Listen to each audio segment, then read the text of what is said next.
C'est l'heure du sonneur. C'est donc un appel à l'aide que pousse le président d'un club de rugby, le Bordeaux Étudiant Club, le BEC, situé à Bessac, non loin de Bordeaux. Et depuis le 10 novembre, une trentaine de caravanes de Roms occupent le site de son club. Les dégâts ont déjà commencé et ce n'est pas une première puisque d'autres gens du voyage avaient déjà pris la place pendant 6 mois. Ils n'étaient partis qu'il y a quelques semaines et ils avaient laissé un terrain saccagé, un clubhouse vandalisé, des excréments, des arbres coupés, des déchets à ciel ouvert. Alors comment tenir un club malgré cette situation ? Comment faire pour sortir aussi de cette situation? En tout cas, c'est l'appel à l'aide aussi que lance Éric Lano et que nous recevons aujourd'hui. Bonjour Éric Lano. Bonjour. Et merci d'être avec nous. Vous êtes donc président, on dit bien du BEC Club, c'est ça, de rugby? Bordeaux Étudiant Club, oui. C'est un Bordeaux club Étudiant Club, oui. omnisport. Et il y a une des sections, c'est la section rugby, j'en suis le président. D'accord. Alors voilà, vous avez souhaité justement prendre la parole, faire connaître aussi votre situation dramatique aujourd'hui. Vous l'avez fait au micro d'autres journalistes régionaux d'abord. Que se passe-t-il exactement chez vous? Le club d'abord, le BEC, c'est un club qui a 126 ans, c'est le plus vieux club universitaire de France, avec une section rugby. Donc ça fait 2 ans que le club n'a plus de clubhouse, pour des raisons de sécurité. On avait un grand clubhouse avec un trinquet qui a été fermé. Et nous attendons la mise en place d'un clubhouse provisoire et des Algeco. C'était prévu de les installer hier matin. Alors, ça a été bloqué aussi longtemps parce qu'il y avait effectivement, ça fait 2 ans que nous avons des gens du voyage qui viennent sur le terrain d'honneur. L'année dernière, ils étaient venus pendant l'été, pendant 2 mois. Le terrain avait été abîmé par le passage de camions, de voitures, etc. Oui. Donc, on avait pu l'utiliser déjà la saison dernière. Donc, pas de tribune, pas le vestiaire du rugby. Parce que Bon, le terrain d'honneur, pour que tout le monde comprenne bien, c'est le terrain principal et c'est celui avec les tribunes. voilà. Hein. Ouais. Il y a des terrains d'entraînement, il y a des terrains synthétiques. On est sur les installations de l'université, on est locataire des installations de l'université. Oui. Et ce terrain d'honneur, c'est là, effectivement, nos spectateurs s'assoient, où il y a les vestiaires en dessous. Où il se Donc tout passe ça les matchs. n'a pas pu être utilisé. Et si vous connaissez un petit peu le rugby, vous connaissez l'importance de la convivialité des Bien troisième sûr. mi-temps. Ouais. Pas de réunion, pas de troisième mi-temps, pas de repas, rien du tout. Ça fait bientôt 1 an et demi que nous sommes dans cette situation. Donc, mardi, nous devions mettre des Algeco. On s'est entendu avec l'université, on allait installer des Algeco. Alors, j'en reviens, cet été, ils sont arrivés au mois de mai. Ils sont arrivés au mois de mai et ils sont repartis il y a une quinzaine de jours. Donc, Ouais. le terrain a été totalement vandalisé. Enfin, il y a des camions. Enfin, on dirait un terrain de motocross. Il n'y a plus d'herbe, il n'y a plus de rambarde. Ouais, donc impossible de jouer là-dessus. Ouais.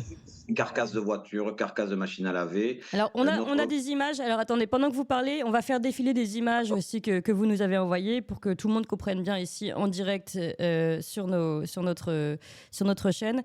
On continue de vous entendre et en même temps, on va voir les images défiler. D'accord. Donc, 6 mois où ils sont restés sur le terrain, etc. Donc, on verra sûrement les images qui parlent d'elles-mêmes. Et ensuite, ils sont partis. Donc là, on a dit, ça y est, c'est le bout du tunnel. Les Algeco vont arriver. On aura un clubhouse où on pourra se réunir, même si c'est loin d'être ce qu'on avait avant. On va récupérer nos vestiaires et on jouera sur les terrains annexes, mais peu importe. Et puis, vendredi soir, des nouvelles caravanes sont arrivées, une quinzaine avec des camions. C'est maintenant, je pense, une trentaine. Et ils sont installés, alors non plus sur le terrain parce que comme il est saccagé, il pourrait s'embourber avec les pluies qu'il y a. Ils sont sur le parking entre l'ancien clubhouse des vestiaires et puis là, exactement là où on devait installer les Algeco. Et donc, ils nous ont dit dans un premier temps que si on avait un chantier, ils partiraient. Puis après, ils nous ont dit, ah non, pas avant 15 jours. Et ils ont dit à vos confrères de Sud-Ouest que ça serait après les congés, après les fêtes de fin d'année. Donc, on ne sait pas trop comment ça se passait, donc on va entamer des procédures. Mais alors, le club de rugby, c'est 260 licenciés, c'est des dirigeants, c'est des parents, et donc tout le monde, ça fait 1 an et demi que ça dure, et tout le monde est vraiment dégoûté. Et là, on voit le bout du tunnel, et là, c'est un découragement assez fort pour l'ensemble. Ça recommence. Ouais. Surtout que quand on n'a pas de clubhouse, c'est-à-dire il y a des ressources qui ne sont pas faites, Bien sûr. c'est-à-dire il n'y a rien qui rentre au niveau du bar, des boissons, des repas. Oui.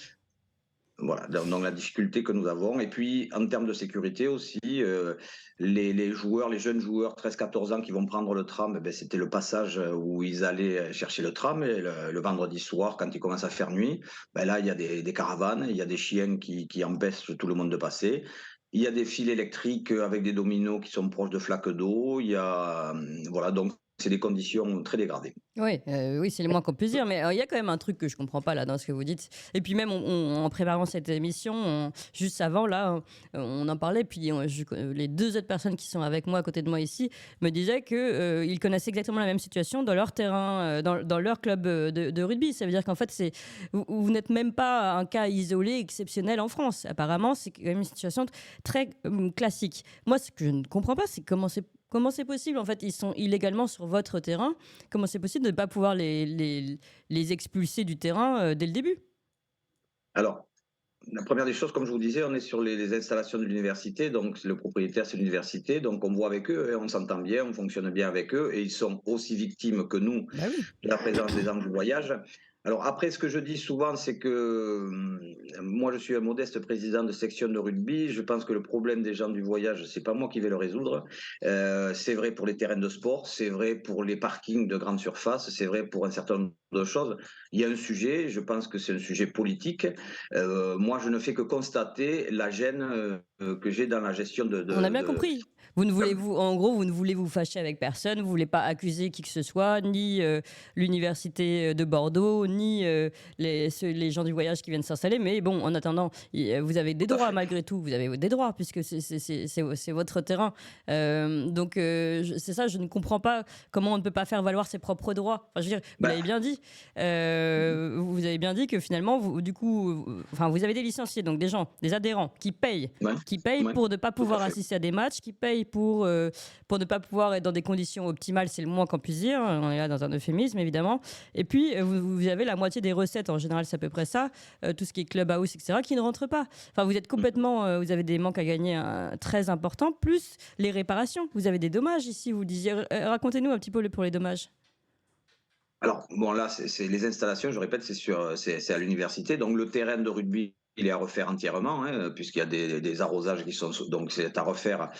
Je sais pas, mais ils vont en avoir pour plusieurs dizaines de milliers d'euros de réparation. Il va falloir nettoyer tout le terrain, hein, des carcasses de voitures, voilà. Et ensuite, alors dans l'ancien clubhouse qui était fermé pour des raisons de sécurité, qui a été forcé.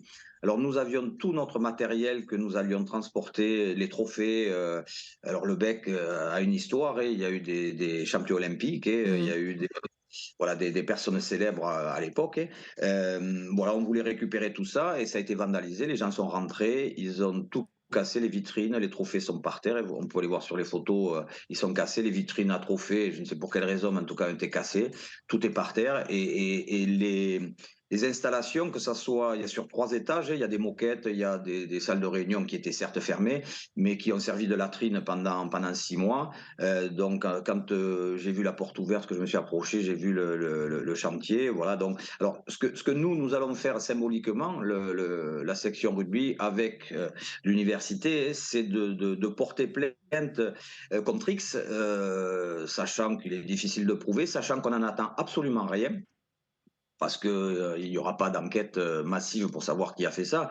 Mais en tout cas, c'est juste pour laisser, pour nos joueurs, pour nos jeunes joueurs, à qui on essaie d'inculquer des valeurs, que ce n'est pas possible d'un côté de demander, alors que ça soit la FFR, que ça soit la gestion des installations, il y a la partie administrative qui est de plus en plus complexe au titre de la sécurité, au titre des joueurs pour les licenciés, etc. Et puis d'un autre côté, qu'il y ait des gens qui arrivent, qui se permettent tout, etc., qui restent 6 mois, qui perturbent la vie d'un club, et puis sans que rien ne se passe, sans qu'on ne fasse rien. Donc symboliquement, nous, on prévoit de porter plainte. Voilà, on n'attend pas grand-chose, mais c'est de dire, qu'est-ce que vous avez fait? Ben, on a porté plainte. Nous, Mais, oui, mais, mais pourquoi, c'est ça, je ne comprends pas que vous disiez symboliquement, nous portons plainte. Mais c'est pas symbolique, là, faut défendre ses droits quand même. Donc, si, oui. Madame, vous participez à la vie, vous avez déjà vu des caravanes qui s'installent sur les parkings de grande surface et je pense que eux, c'est leurs recettes qu'ils ne font pas, etc. C'est pas pour ça qu'ils arrivent à les faire partir. Et pourtant, ils déploient toute l'énergie possible. Alors imaginez-vous sur un terrain de sport, qui plus est sur le terrain d'université, qui plus est en période de Coupe du Monde de rugby où les forces de police sont utilisées ailleurs, c'est-à-dire Mm. qu'il faut pour pouvoir les sortir. Alors soit il faudrait que Bordeaux Métropole soit en règle avec la loi Besson, c'est-à-dire qu'il y ait des aires de repos suffisantes dans toutes les villes, etc., et des aires pour les gens du voyage suffisantes. Et à ce moment-là, on pourrait les expulser facilement. Mais comme on n'est pas tout à fait en règle, je crois que le pouvoir politique travaille là-dessus. Ben, il s'installe et puis c'est compliqué. Il faut que le préfet prenne une décision. Il faut mobiliser les forces de police. Et quand on est sur un terrain universitaire, que c'est des jeunes joueurs baissistes qui sont là, c'est peut-être pas la priorité. C'est ce que j'en déduis, moi, modestement, en essayant de comprendre comment ça se passe. Non, mais c'est intéressant, justement. C'est pour ça que je vous force un peu, je vous pousse un peu dans votre tranchement. Je voudrais J'ai bien comprendre compris. pourquoi, pourquoi dès le début, vous nous dites je fais ça pour le symbole. Donc ça veut dire que finalement, vous avez un peu, entre guillemets, lâché l'affaire, au moins d'un règlement de compte, entre guillemets, judiciaire. Euh, Sérieusement, vous pensez qu'il va y avoir une enquête qui va chercher tous les gens du voyage qui traînent par ailleurs pour savoir qui a fracturé la porte. Ça ne se fera pas, vous le savez très bien. Il y a certains vandalismes, il y a pas très longtemps dans non, un mais parking. ouais.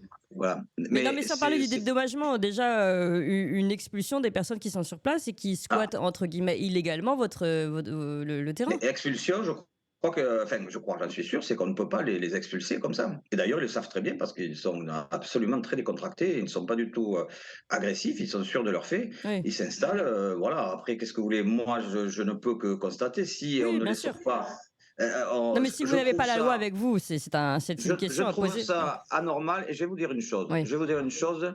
Effectivement, les lois sont les mêmes pour tout le monde, donc on respecte. Il y a les aires. Ce que je n'admets pas, c'est que bon, ils squatteraient le terrain en disant voilà, je n'ai pas d'aire de gens de voyage, je me mets là où je peux, ok. Mais ils partiraient avec le terrain absolument nickel, rangé, pas un papier par terre, pas une carcasse de Eh oui. voiture, en ayant fait attention aux installations. Là, bon, on pourrait dire, voilà, bon, écoutez, la loi n'est pas tout à fait respectée, mais là, c'est autre chose. C'est autre chose. C'est des dégradations volontaires, c'est voilà, des carcasses de voitures, etc. Au su de tout le monde, et personne ne fait rien. Et alors, pas plus moi que les autres, pas plus que le pouvoir politique, etc. Mais Oui, le je vous maire de dis, Bordeaux, par exemple, on n'est pas sur la mairie de Bordeaux, oui, c'est on est vrai.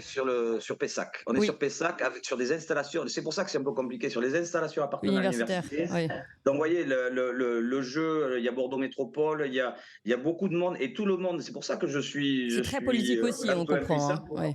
Oui, et puis tout le monde est bienveillant globalement avec nous, mais personne est vraiment responsable de la situation. Donc, c'est pour ça qu'on alerte en disant voilà, on est un vieux club, 260 licenciés, on voudrait fonctionner normalement, on Oui. voudrait pouvoir que nos joueurs puissent faire leur championnat comme n'importe quel club de rugby sans avoir d'autres contraintes, que ce soit les gens du voyage, que ce soit dû à d'autres fonctionnements. Et là, finalement, pour l'avenir, alors est-ce que vous allez avoir une forme de dédommagement quelconque ou finalement non, aucun? Et comment vous comptez vous en sortir? Puisque là, c'est reparti pour une nouvelle. Enfin, jusqu'à ce que ces personnes-là décident de Écoutez, partir, en fait. Écoutez, oui, voilà. Alors, on va faire, on travaille à l'université effectivement pour que ça dure moins que 6 mois, de 6 mois, hein, Mm. que ça se passe rapidement. Nous, très modestement, on est un club de Régional 1, on n'est pas un très grand club, on a du monde. Nous, on voudrait arriver à ce qu'ils partent et à mettre nos Algeco pour qu'on ait un lieu. On n'a pas fait de réunion depuis quasiment 1 an et demi. Oui, On se voit au bord du terrain, sous la pluie, 3 secondes. oui. Le rugby, c'est pas ça, on ne peut pas Bah, gérer c'est un pas club ça comme le ça. Donc, rugby, oui. Ouais. modestement, c'est d'avoir 8 Algeco, de pouvoir l'installer à notre façon, de faire des réunions, de faire des repas, que les gamins, après, puis l'école de rugby, les enfants, après le rugby puissent faire leur goûter au chaud et non pas sous la pluie ou sous une Bah, bien petite sûr. tente. Oui. Voilà, nous, c'est très modestement, c'est ça. Et puis ensuite, on reprendra. Après, faut pas non plus, on est un club de rugby, il y a d'autres clubs qui ont d'autres problèmes, on n'est pas les seuls au monde à avoir des problèmes, mais voilà, en tout cas, je voudrais le faire savoir parce que le club est menacé dans son existence, parce que Et vous les n'êtes pas le décou- seul, c'est pour ça que c'est important et c'est pour ça que je vous pousse un peu en fait. Et il faudrait peut-être que vous vous unissiez, je sais c'est pas, beaucoup. oui, mais et pour un rugbyman, ça devrait pas vous déranger. Non, non, pas. Mais justement, il faudrait peut-être que vous, il y ait peut-être un. Là, c'est bien, vous est le tocsin, nous on est là pour répercuter ce genre d'appel, mais que d'autres clubs de rugby et d'autres encore qui vivent les mêmes choses que vous puissiez tous ensemble à faire du bruit, hein, entre guillemets, et qu'on comprenne la situation, qu'ils comprennent qu'il y a peut-être même quelque chose au niveau légal à changer. Parce que visiblement, vous n'êtes pas légalement pour le moment aidé ou soutenu. Et ça pose quand même de vraies questions aussi là-dessus. En tout cas, merci beaucoup pour cet appel à l'aide. On va continuer de vous suivre et tenter, j'espère, d'avoir de bonnes nouvelles la prochaine fois. En tout cas, on est vraiment de tout cœur avec vous. Et ici, il y a beaucoup de grands amateurs de rugby et justement les valeurs du rugby, la convivialité dont vous parliez. Voilà, tout ça, on le connaît, on le soutient. Et bravo à vous, en tout cas, de faire ce que vous faites. Et bon courage pour la suite. Vraiment, Merci, de tout cœur avec vous. Merci de m'avoir reçu, de m'avoir écouté. Mais de rien. Et puis, bon courage. Merci beaucoup, Éric Lano, donc Merci. président du BEC Rugby. On continuera donc de prendre de vos nouvelles.